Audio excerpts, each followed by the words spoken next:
Hello students, I hope everybody is going to prepare yourself for the practicals which are going to be held in the month of March. So आज मैं आपको 12th economics का project में आपको कैसे prepare करना है, file कैसे बनानी है, उन सब से रिलेटेड आपको गाइडलाइंस होंगी। जैसा कि आपको पता है कि टर्म 2 में जो आपका प्रोजेक्ट है उसका जो मैक्सिमम वेटेज है मार्क्स का, that is of 10 marks. 10 marks में बिकॉज 80 मार्क्स का पेपर होता था पहले और 20 मार्क्स का हमारा वाइवा होता था, but now the syllabus has been divided into term 1 and term 2।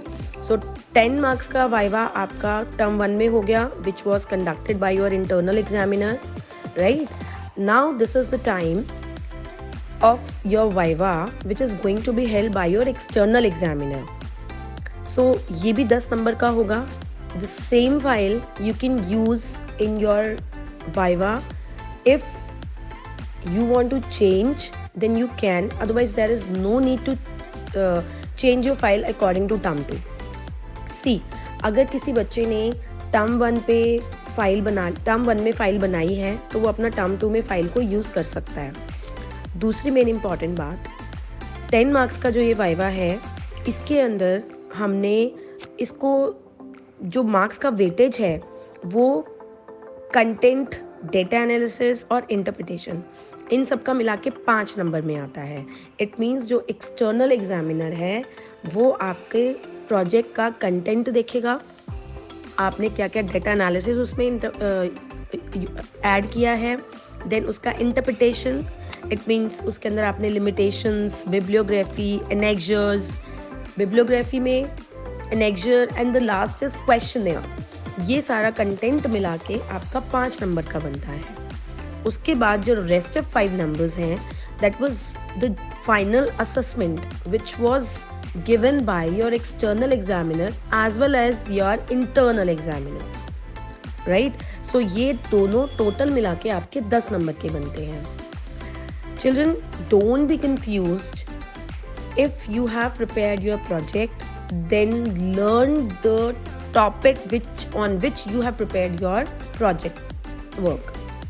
See, आप प्रोजेक्ट में कोई भी टॉपिक ले सकते हैं।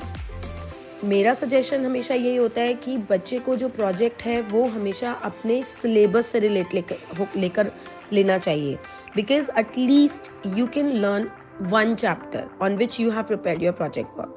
See, suppose you have taken infrastructure. So infrastructure में अगर आपने अपना प्रोजेक्ट बनाया है तो आप उसे लर्न कर सकते हैं एंड आपका चैप्टर टर्म 2 के लिए प्रिपेयर हो जाएगा, है ना।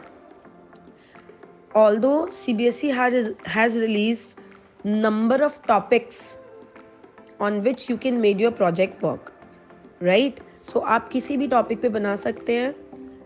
अपने टॉपिक के बारे में आपको प्रॉपर पता होना चाहिए। External can ask any question related to your project work somehow. If a student doesn't know about their project work, then in this case the external can give you another chance. He and she can ask the questions from your syllabus. Yes students, तो इस तरीके से आपने अपना project prepare करना है, viva के लिए अपने आप को प्रिपेयर करना है। टॉपिक्स आप अपने अकॉर्डिंग ले सकते हैं। टर्म 1 वाली फाइल ही यूज़ हो सकती है टर्म 2 में, and external can ask number of questions like 5 to 6 questions from a student, वो आपके प्रोजेक्ट से रिलेटेड होगा।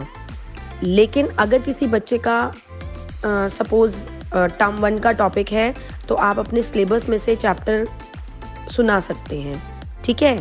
So all the very best for your exam, all the very best for your practical. God bless you.